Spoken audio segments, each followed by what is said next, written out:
Hey there, this video will be giving you tips on dodging the Empress of Light's attacks. This is specifically for Expert and Master mode, where she follows a different pattern of attacks from normal mode. This boss was tough to understand at first, but after fighting it a bunch of times, and dying a lot, I found it was actually a really satisfying fight. Hopefully I'll help you learn some new things that'll let you better manage and enjoy this boss. The Empress of Light repeats a set sequence of attacks for both of her phases.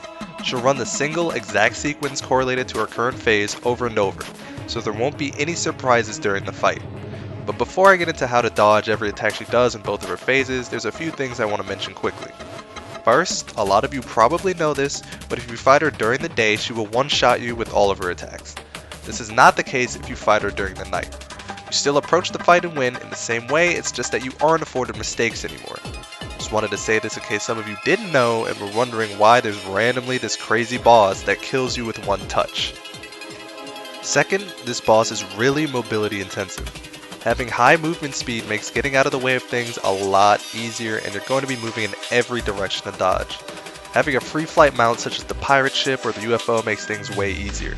If you don't have a mount like this, make sure to have a really large arena with multiple levels of platforms. You'll also really want wings and a dash accessory, like the Shield of Cthulhu or Tabi. Finally, hollowed armor is really helpful since the set bonus lets you make a mistake every now and then, especially if you're attempting the fight during the day. Now then, she'll start the fight with prismatic bolts, which fires a flurry of tracking bullets at you. Dodging this means making some distance from where she fired it, and then circling above and back over the bolts, or circling below and under the bolts. She'll then dash at you, which won't hit you as long as you're moving vertically. Continuing, that circular motion deals with this, so if you went above the bullets for example, falling back down will dodge it. If you went below, flying back up will dodge it. She'll then fly up a bit and do Sundance, where she gives off damaging rays that slowly rotate clockwise around her. Ideally, you want to drop down in a way to avoid the attack completely, since her movement speed during this attack is drastically reduced. In a pinch though, you can stay in the cracks between the rays, moving alongside them. She'll dash attack again after this. Now she'll start mixing in Everlasting Rainbow, where stars with damaging trails spiral out around her current position and then slowly spiral back in. You really want to outrun this attack, as if you're still inside the circle they make around where she was when they spiral back in, it severely limits your options to dodge whatever other attack she's doing at the time. So she'll send out Everlasting Rainbow, then fire prismatic bolts while the stars are spiraling out.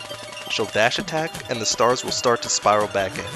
She'll then alternate between one of two attacks. The first time she uses Everlasting Rainbow in the fight, she'll use Ethereal Lance, where swords will launch in a direction telegraphed by light beams. This direction is based on where the player is moving toward, so to dodge it, you can do a half circle. She does a dash attack afterward, so be ready to drop or ascend. Then, she'll do another Everlasting Rainbow into Prismatic Bolts into dash attack. But now, she'll do Sundance instead of Ethereal Lance. Dodging Sundance when you're trapped by Everlasting Rainbow is possible, but it can be absurdly tricky, which is why I suggested outrunning the initial spiral out of Everlasting Rainbow. She'll dash attack again once that's done. Now you've seen everything this phase has to offer. She'll do Everlasting Rainbow, Prismatic Bolts, dash attack, Ethereal Lance, dash attack, and then she'll do Everlasting Rainbow, Prismatic Bolts, dash attack, Sundance, dash attack. Once again, only thing that's changing between these two is the Ethereal Lance and Sundance will alternate back and forth. She'll cycle this until you get her to half health, which is when she enrages and the next phase begins. When she's enraged, she both moves really quickly and fires off attacks quickly, so if you don't have high movement speed, you'll get overwhelmed with attacks and no space to breathe. She'll fly up, scream, and change sprites to signify the beginning of the new phase and the beginning of the new sequence that she'll repeat. The first thing she'll do is bust out a scary new version of Ethereal Lance. These will form sort of hourglass shapes where you'll see two obvious openings to move toward. These spawn at a position relative to the player and target a point around the player. These follow a specific sequence every time too. You can dodge these a couple of ways. The first two sets of swords you dodge mostly moving vertically, then the last four sets dodge mostly horizontally. So fly up or drop down for the first two sets, then pick a direction, left or right, and speed off while doing a little bit of zigzagging up and down as necessary. If your movement speed is high enough, you can also move past the Ethereal Lances before they become active. This allows you more freedom in choosing how you dodge.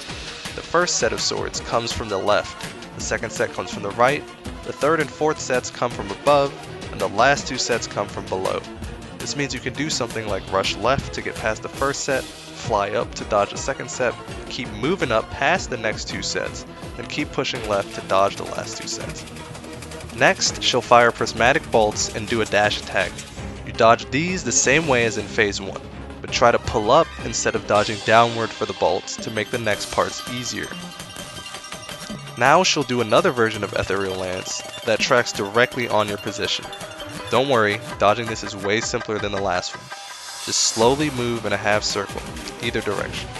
Ideally, you want to finish this half circle going downward, because she uses Everlasting Rainbow immediately afterward, and since she's above you, those stars will be spiraling down directly onto you.